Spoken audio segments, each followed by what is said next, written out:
Buenos días, buenas tardes. Para mí es el final de la siesta, la hora final de la siesta, claro. Ya llevo otra charla, otra clase ya grabada, ¿eh? Eh, Son las 6 menos cuarto de la tarde y quiero comenzar este penúltimo tema de nuestro curso de lectura del Antiguo Testamento en este curso de Sagrada Escritura 21-22. ¿Eh? Y como veis, vamos a estudiar los 12 profetas. En la imagen, un bonito dibujo de Amós, ¿eh? Como uno de los 12 profetas. Voy a empezar diciendo lo que decíamos. Él es el que cambia el mar en acíbar y establece en el país el derecho y la justicia. El que ha creado las Pléyades y Orión, que cambia en alborada las tinieblas y convierte el día en noche, que convoca las aguas del mar y las derrama sobre la superficie de la tierra. El Señor es su nombre. Ya ven. Él desencadena el saqueo sobre los poderosos y el saqueo alcanza la plaza fuerte. Odian a quien los amonesta en el tribunal y detestan a quien habla con rectitud.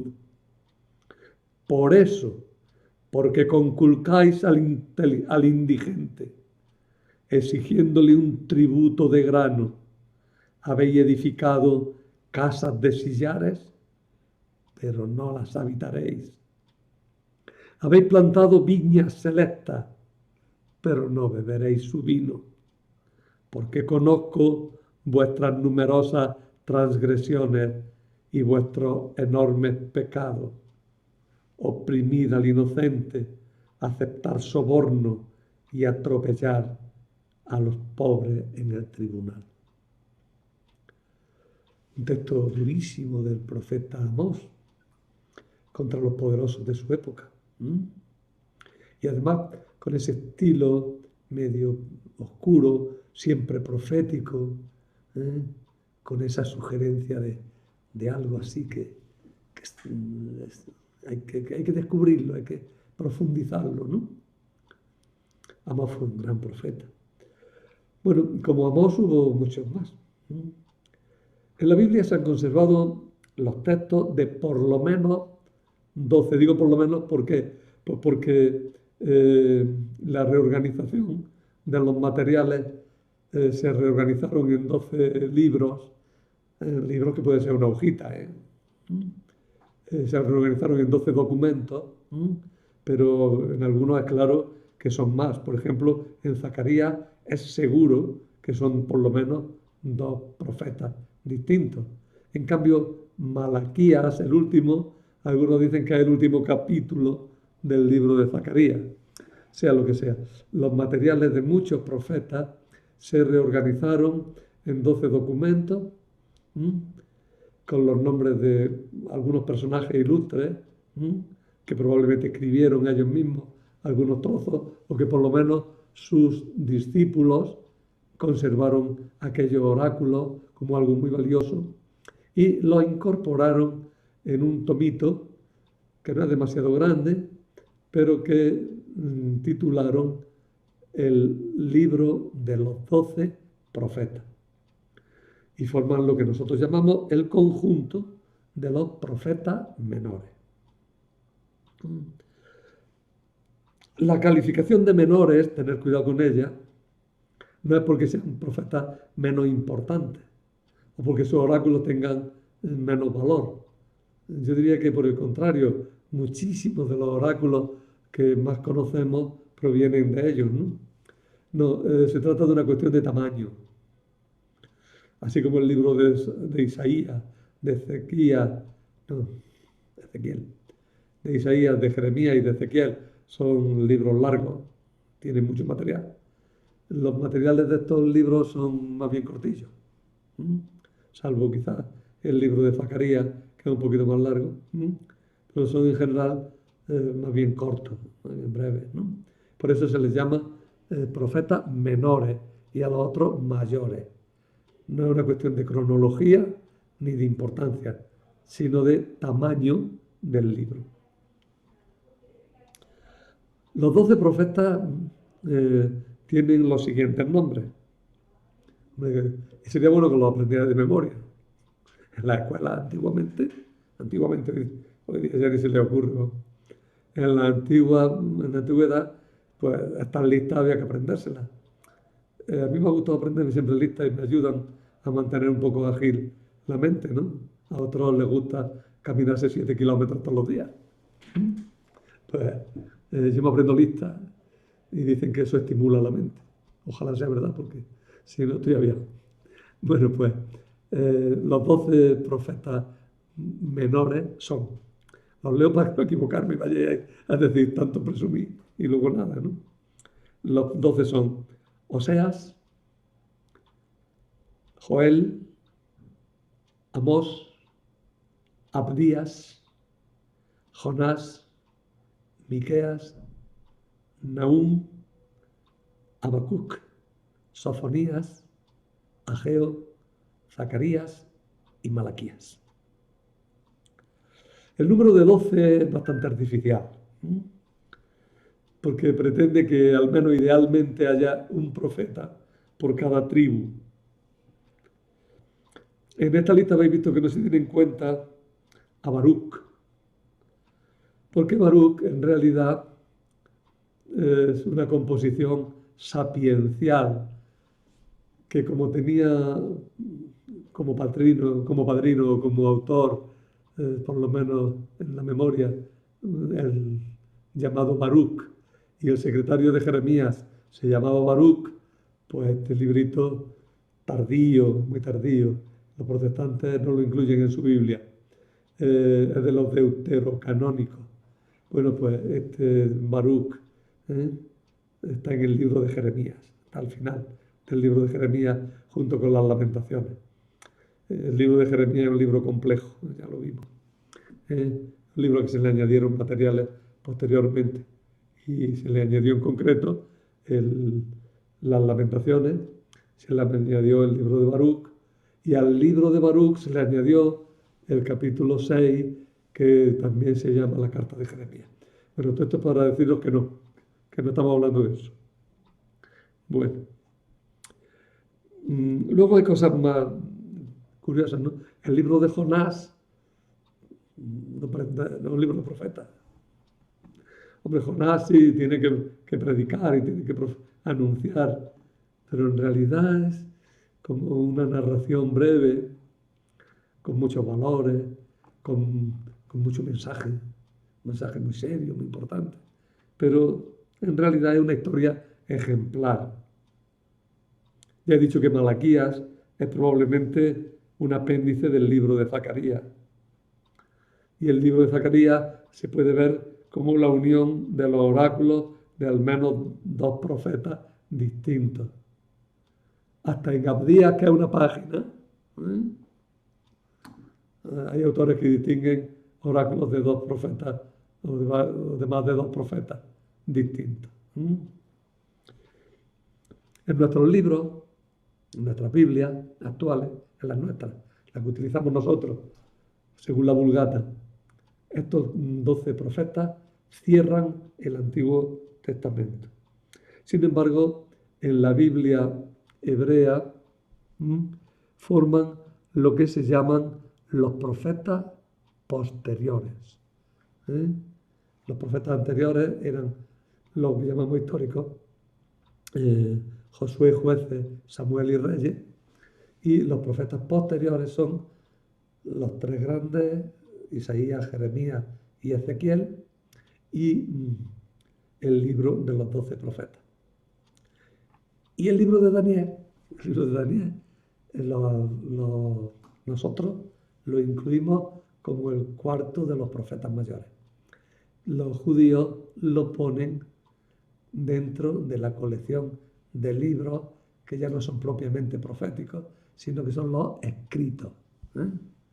Son los escritos, porque tiene un género especial. Nosotros hablaremos de Daniel en la próxima clase, hablando a la par de la apocalíptica. En esa próxima clase, que es la última, cerraremos el curso hablando de Daniel y de la apocalíptica. Bueno, esta clase de hoy es un poquillo cíclica, ¿eh? Voy repitiendo las cosas, dando vueltas, para no hacerla excesivamente aburrida, porque como la coja así de un tirón, es inaguantable. Los profetas menores, vamos uno por uno. Tenemos Amós, Oseas y Miqueas, eran contemporáneos de Isaías. Anunciaron la invasión de los asirios como llamada de atención del Señor para que se restaurara la alianza. Por su parte, Sofonías, Nahum y Habacuc, y además lo he puesto en ese orden porque me acuerdo que hice un curso sobre ellos, estudiando yo. Y de broma los alumnos decíamos Sofonías, Nahum, Habacuc, sonaja, la sonaja, ¿no? Bueno, pues Sofonías, Nahum y Habacuc vienen en un orden un poquillo distinto. Nahum, Habacuc, Sofonías. Y Nahum, Habacuc, Sofonías. Estos vivieron en los años finales del dominio asirio, cuando estaba subiendo el poder de Babilonia. Y eso llevaba a una restauración nacional, a una reforma religiosa. Y por último, Ageo, Zacarías, Malaquías y Abdías y Joel proclaman la euforia nacionalista, la restauración de las instituciones y la reconstrucción del templo tras el destierro babilónico. Todo esto es sumamente discutido y discutible, pero lo dejamos como base, porque hay que partir de base, luego después la discutimos. Decimos, anteriores al exilio, de la época clásica, pues tenemos Amós, Oseas y Miqueas. De la época de la gran crisis, que acabará con la invasión babilonia, Sofonías, Nahum y Habacuc. Y de después del destierro, pues los otros 6. Ageo, Zacarías, 5, los otros 5. Ageo, Zacarías, Malaquías, Abdías y Joel. Me hemos liado con los números porque es que no me doy cuenta, pero es que hay que integrar Jonás. ¿Jonás qué? Jonás es una historia novelada, una especie de parábola que proclama una apertura de la alianza a todos los hombres, incluso a los paganos. 3 antes del exilio, nada muy antes del exilio, de la época clásica, pero nada que sea muy pesado, por la manera de que se aprenda. Oseas, Amós y Miqueas. 4, o sea, otros 3 de los años de la vuelta. Dale. Ya me estoy liando, ¿verdad? 3 anteriores al exilio, 3 inmediatamente anteriores al exilio y 5 posteriores al exilio. Finalmente, Jonás es de después del exilio y es una parábola muy interesante que no sabemos muy bien del todo por qué le cayó el título de ser considerada como una obra profética. Vamos a dar la vuelta otra vez. Oseas. Ahora sí, veis uno por uno, ¿eh? Son los 12. Si es que armaros de paciencia, que son 12 breves dichos. Oseas es un profeta del reino de Samaria, del reino del norte de Israel, en el siglo VIII antes de Cristo. Los estudios los empezamos por Oseas casi siempre, porque tiene la estructura más antigua. No sabemos el año en el que nació, ni en el que se murió. Ni tampoco sabemos dónde nació ni cuál era su profesión. El libro solo nos informa sobre el nombre del profeta y el nombre de algunos de sus familiares. El nombre de su padre, Beeri, el de su esposa, Gomer. Debió nacer en el norte. Todas las ciudades que nombra son israelitas del norte. Nunca habla de Jerusalén ni de otras ciudades judías. Quizá quiero recordar que hay alguna interpolación que sí, pero lo que es auténtico de Oseas no habla de Jerusalén. Lo curioso de Oseas es su matrimonio. Recordar a Oseas por su matrimonio. Un matrimonio desastroso que le hace hablar de su mujer como de una prostituta por naturaleza. Un matrimonio, sin embargo, ordenado por Dios y que tiene que ser recompuesto por orden de Dios. En su experiencia matrimonial, Oseas descubre su gran mensaje. Israel es como su mujer. Lo mismo que su mujer se ha portado con él, así Israel se ha portado con Dios. Y lo mismo que él se ve obligado a actuar con su mujer, así actúa Dios con su pueblo, pero voluntariamente. Oseas también tuvo que soportar la oposición de sus oyentes, que lo tacharon de necio, de ridículo, pero siempre pudo hablar, eso sí lo tuvo. Bueno, siempre estuvo en el norte, quizás en torno a Samaria, a Betel, Gilgal. Su último oráculo podemos fecharlo un poco antes de la invasión a Siria y no sabemos más de él. Su predicación fue pronto conocida en el Reino del Sur y allí se hizo la redacción definitiva del libro. Eso sí, él criticó muy duramente a los reyes del norte, los reyes de Israel, que habían subido al poder haciendo horribles matanzas de adversarios. En concreto, es muy duro con Jehú, que en otras partes de la Biblia aparece casi como un bendito, Pero Oseas dice que las masacres que hizo no son de recibo.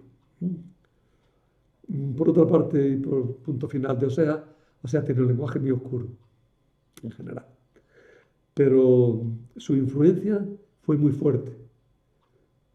Se descubre sobre todo en Jeremías y los profetas posteriores.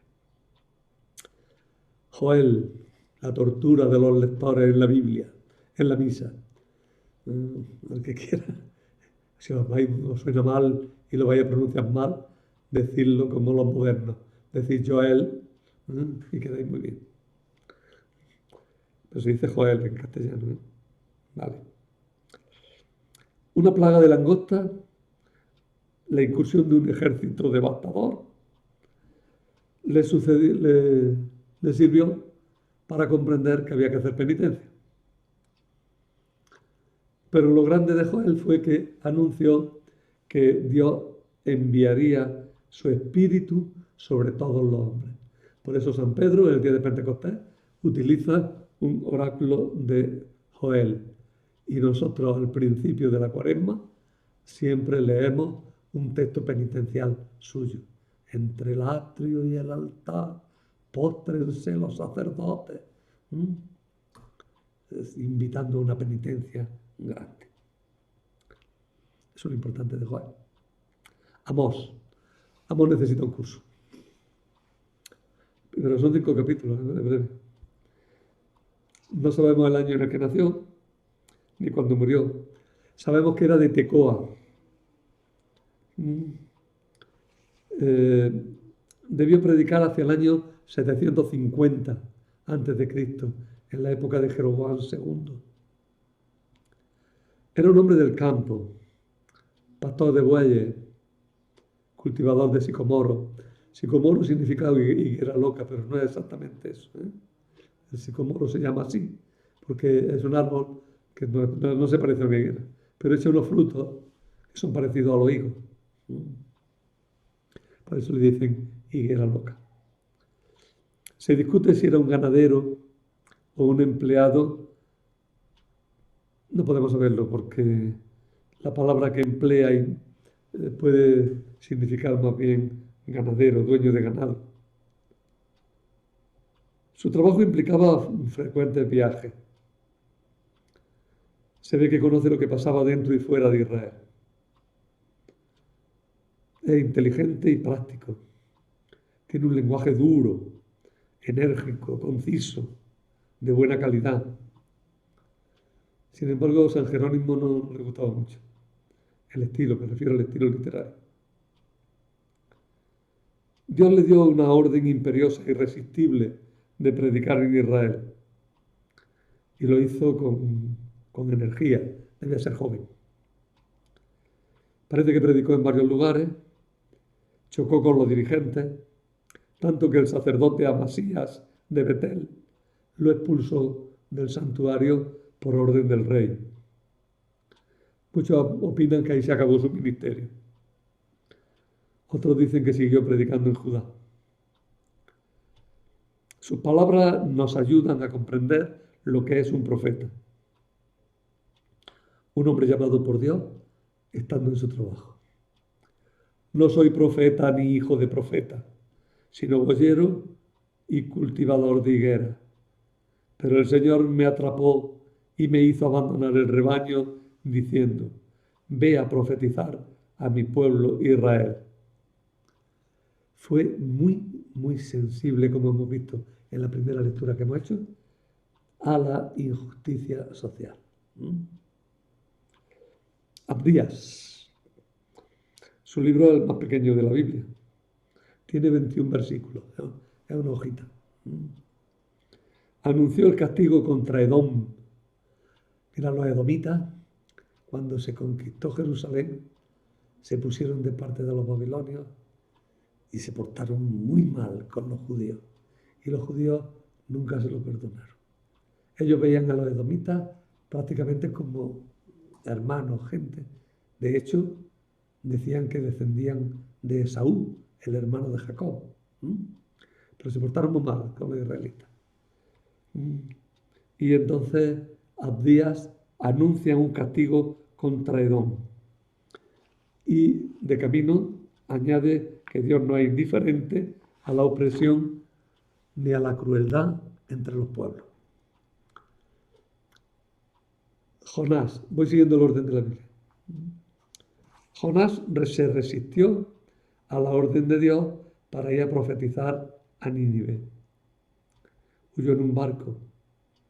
Un gran pez se lo tragó y lo llevó de nuevo a cumplir su misión. Nínive se convirtió. ¿Qué era Nínive? La capital de los asirios, la ciudad más mala, llena de gente mala, de opresores del pueblo. Y a ellos tiene que predicarle Jonás. Dice, yo ni hablar, yo no me meto en ese lío. Porque además va a pasar una cosa. Se van a convertir, los va a perdonar y yo voy a quedar en ridículo. Tal como pasó. Dios lo obliga, tanto que hace que se lo trague un pez y se lo lleve, una novela, y se lo lleve a Palestina de nuevo. Y entonces Jonás va a Nínive y como no tiene más remedio, predica. Los ninivitas se convierten y Dios los perdona. Y Jonás entonces, y esta parte es muy importante en el libro, muchas veces decimos, ya se ha acabado, ¿no? Jonás entonces se enfada y le dice a Dios, ¿ves cómo te lo decía? Me has hecho quedar en ridículo. Los has perdonado al final. Y entonces Dios le dice, pues si para eso te he mandado. Para no tener que castigarlo. Todos los seres humanos son queridos para mí. Es un libro universalista. Hasta un límite muy grande. Es un libro que tenemos que leer más veces. Es de los libros que más ha influido en la literatura. Eso de la historia del pez que se traga a Jonás y lo echa en la playa, a los literatos de toda la historia los ha conmovido. Pongo un ejemplo que que a mí me impresionó desde chico, que es la historia de Pinocho. Carlo Collodi hace que a Pinocho y a su padre se los trague una ballena y se instalen allí en su estómago como si estuvieran en un apartamento, en un hotel. Bueno, Miqueas. Miqueas predicó en el campo cuando Isaías predicaba en la ciudad. Le preocupaba mucho la injusticia. Atacó a los jueces que se vendían a los poderosos.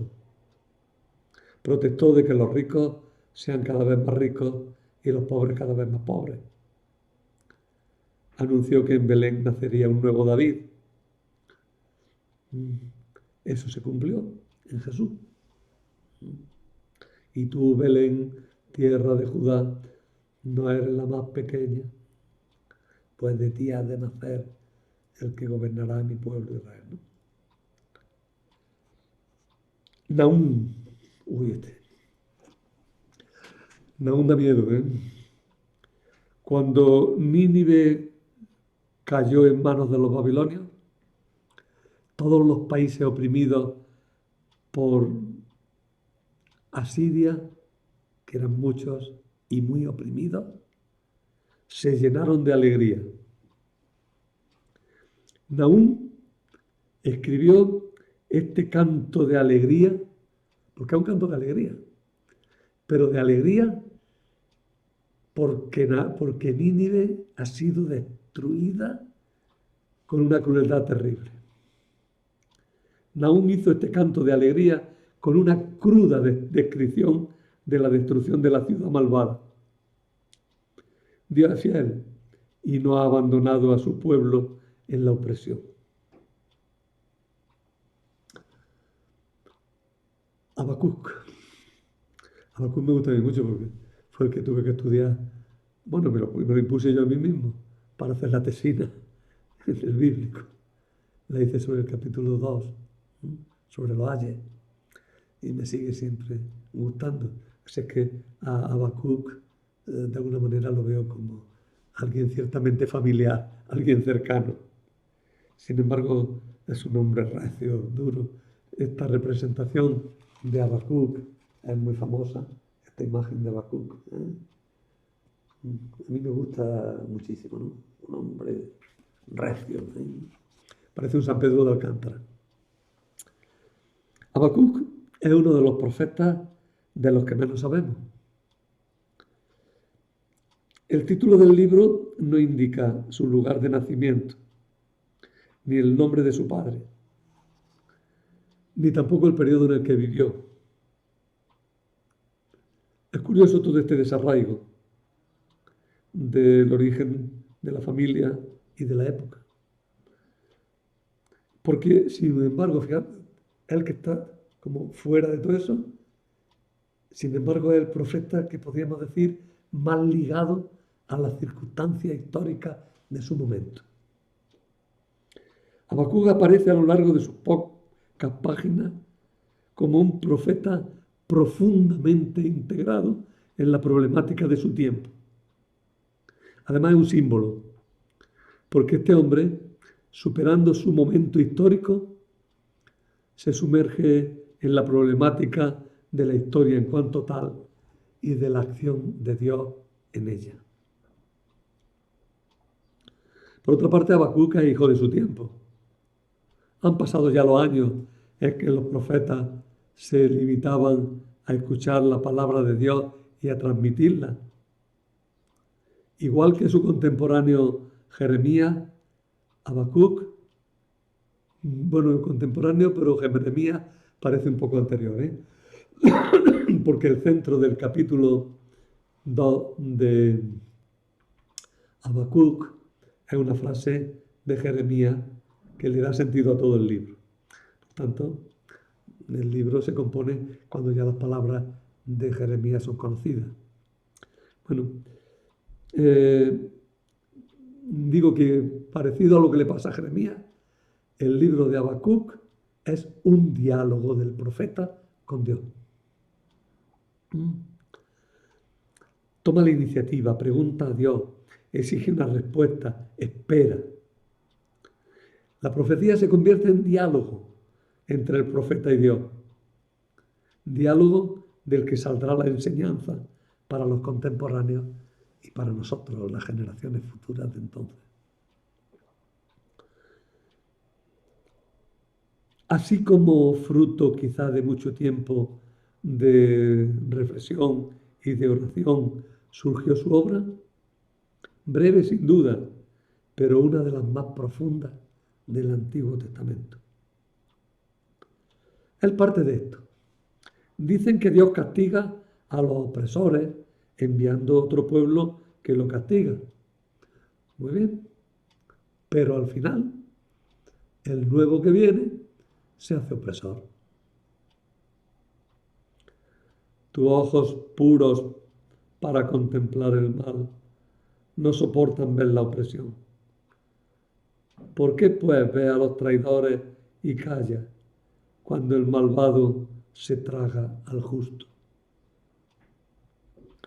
El Señor contesta con 5 condenas o ayes contra los opresores, en cuyo centro destaca esa frase que hemos dicho. No es voluntad del Señor del universo que se afanen las naciones para el fuego y los pueblos trabajen en vano.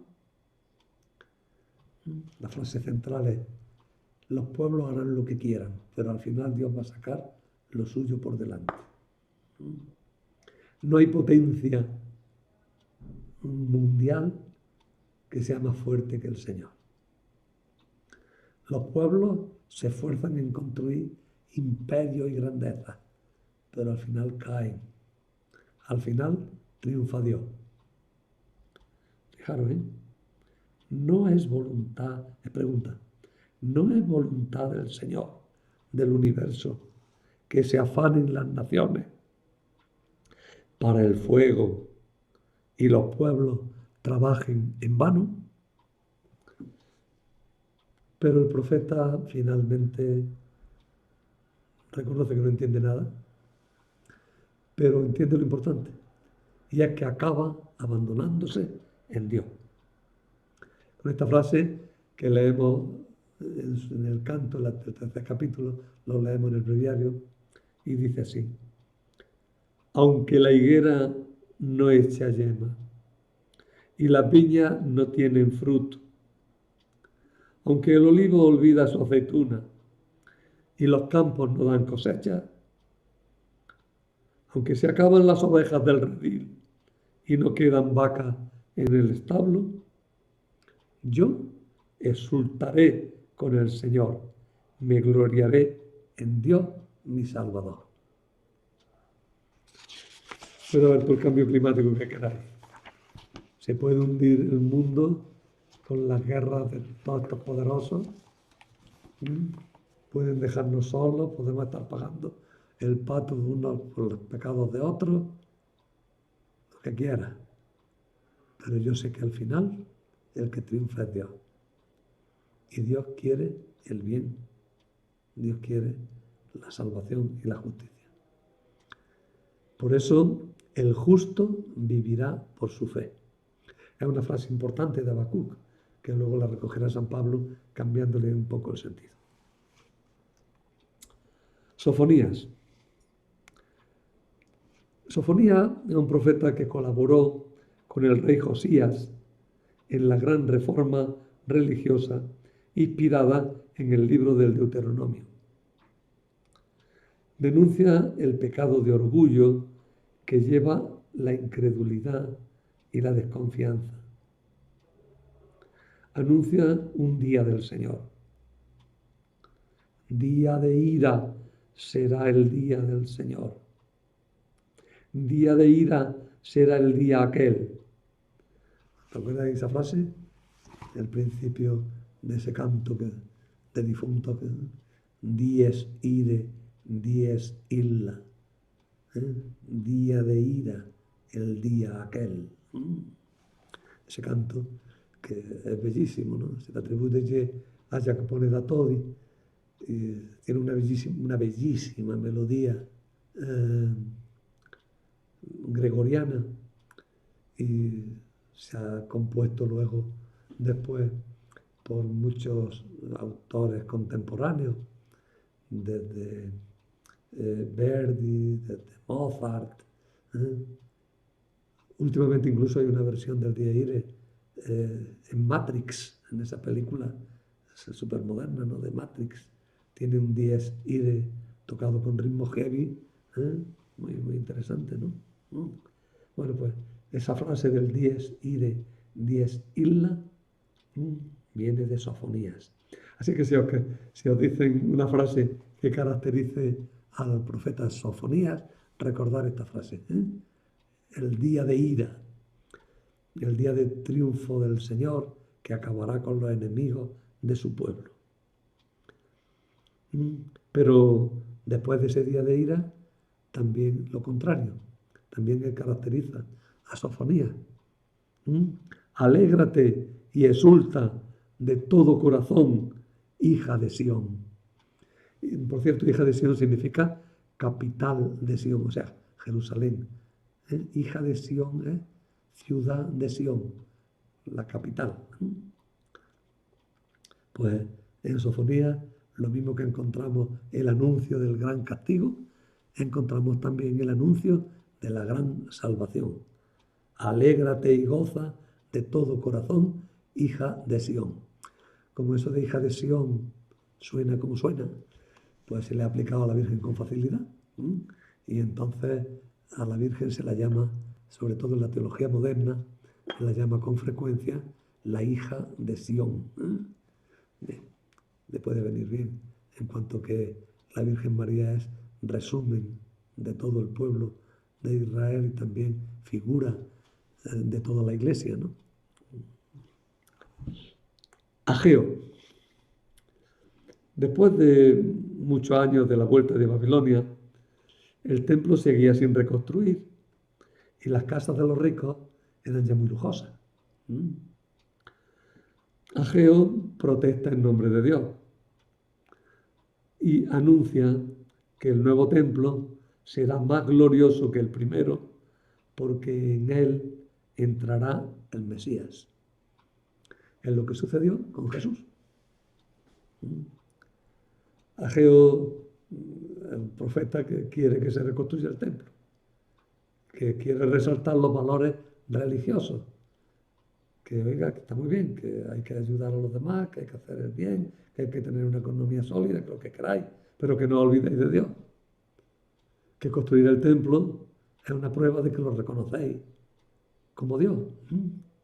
Y entonces Dios responderá ayudando a su pueblo. Ageo, ¿qué palabra le recordamos? La reconstrucción del templo. El Mesías entrará en el nuevo templo. Zacarías. Estamos ya acabando. En este libro encontramos la obra de dos profetas distintos, por lo menos. Vamos a decir dos. Zacarías 1:8 es la obra de Zacarías, de un señor que se llamaba Zacarías. Zacarías, por cierto, significa Dios recuerda, Yahvé recuerda, Dios recuerda. Yahvé recuerda. Sacar significa recordar, Yahvé, el Señor. Zacarías es un autor que profetiza a la vuelta del destierro, recién vuelto del destierro, cuando aún no se había consagrado la reconstrucción del templo de Jerusalén, hacia el año 550, perdón, mejor, 520, 518 antes de Cristo. Fijaros que hay un cierto contraste con Ageo. Ageo urge la reconstrucción del templo. Zacarías les dice que no necesita templo. Son dos aspectos de la misma realidad. De todas maneras, a Zacarías le interesa también el templo. Zacarías, en su primera parte, pues hablará de los dos ungidos y de todo lo que interesa con respecto a la reconstrucción del país, a la reconstrucción de Jerusalén. Su mensaje está relacionado con la historia y los problemas de su tiempo, cuando otro personaje llamado Zorobabel, recordadlo, es un príncipe de familia real en quien se pusieron muchas esperanzas de que sería el Mesías. Estábamos hablando de Zorobabel. Decía que era un príncipe real, príncipe de la familia real de David, que suscitó mucha esperanza de que llegaría a gobernar en el país. Desapareció luego misteriosamente. Bueno, pues Zacarías habla de él, pero del final de Zorobabel pues no sabemos cosas, ¿no? Sin embargo, Zacarías, hablando quizás de aquel sacerdote Josué y de Zorobabel, habla de un doble Mesías, un Mesías sacerdote y rey, cosa que se cumplirá finalmente en Jesús, sacerdote y rey. En la segunda parte de Zacarías, los capítulos 9 al 14, la época es distinta. Estamos ya en una época posterior y el escritor es distinto, tiene un estilo distinto y un vocabulario distinto del primer Zacarías. Este segundo autor es más apocalíptico. Está más preocupado por un tiempo final en el que Dios actuará y restaurará a su pueblo.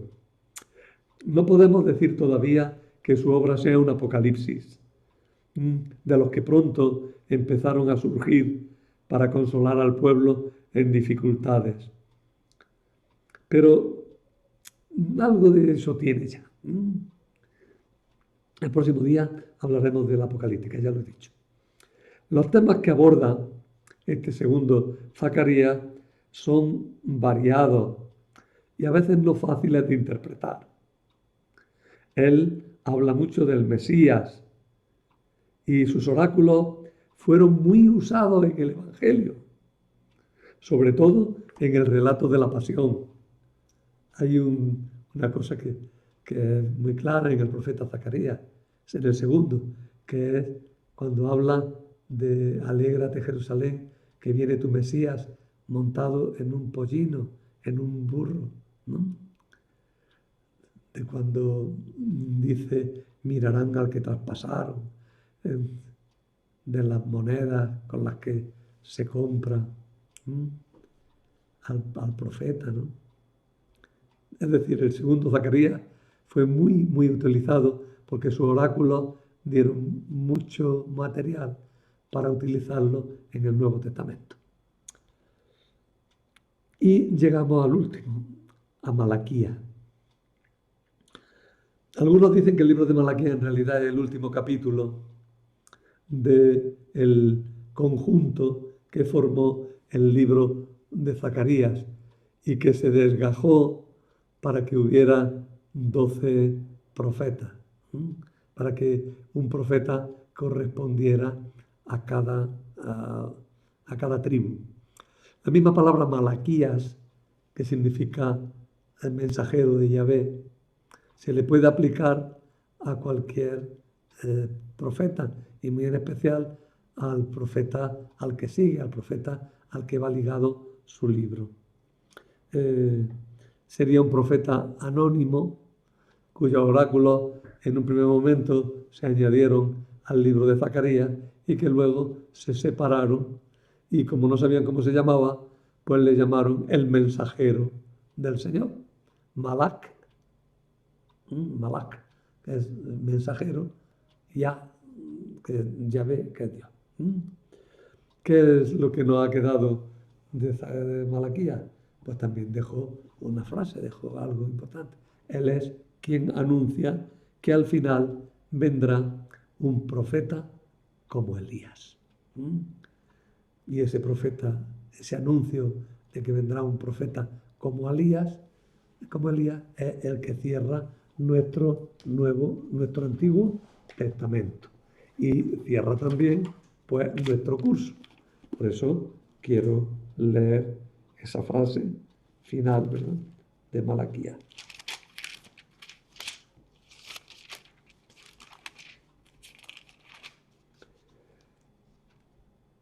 Recordad la ley de mi siervo Moisés, los mandatos y preceptos que le di en el Horeb para todo Israel. Mirad, os envío al profeta Elías antes de que venga el día del Señor, día grande y terrible. Él convertirá el corazón de los padres hacia los hijos y el corazón de los hijos hacia los padres, para que no tenga que venir a castigar y destruir la tierra. Fin del Antiguo Testamento y fin también, de alguna manera, de nuestro curso. Espero que os haya sido útil. ¡Ay, no! Podríamos decir que era el final del curso, pero ya os he dicho las otras veces que hay un tema más, que es el tema de la apocalíptica. Pero viene bien, porque la apocalíptica ya nos sitúa en los últimos tiempos. La apocalíptica sí que es verdad que es el portal de entrada al Nuevo Testamento. Es la sala por la que ya vamos a enganchar con el Nuevo Testamento. Me he distraído un poco y me he calentado porque era muy bonito eso de acabar como pretendía acabar. Pero no, vamos a acabar con la apocalíptica, con el libro de Daniel y con una literatura que no es bíblica, pero que va a tener mucha influencia en el Nuevo Testamento. De ella hablaremos en el próximo día. Os invito a que leáis 2 capítulos que no vais a entender, pero leedlos, por favor. Los capítulos 7 y 9 de Daniel. Si queréis leer más, pues leer más. De Daniel hay muchas cosas que os pueden gustar. Echadle un vistazo al libro. Fijaros los últimos capítulos, la historia de Susana, la historia de Bel y el dragón. Los primeros capítulos que tienen la historia de los 3 jóvenes en el horno. Todas esas cosillas. Un poquillo más adelante que está la visión de la estatua de oro, de la estatua grande, ¿no? Todo eso puede interesar. Pero de verdad traeros bien leído, porque vamos a aludir a ello, los capítulos 7 y 9 de Daniel. Y con eso sí que acabaremos el curso. Vosotros sois los últimos con los que acabo. Hoy he acabado con los de Pentateuco. La semana pasada acabé con los que estaban estudiando los Hechos de los Apóstoles. Y la próxima semana acabaremos el curso total con la última clase vuestra. Nada más, nos veremos.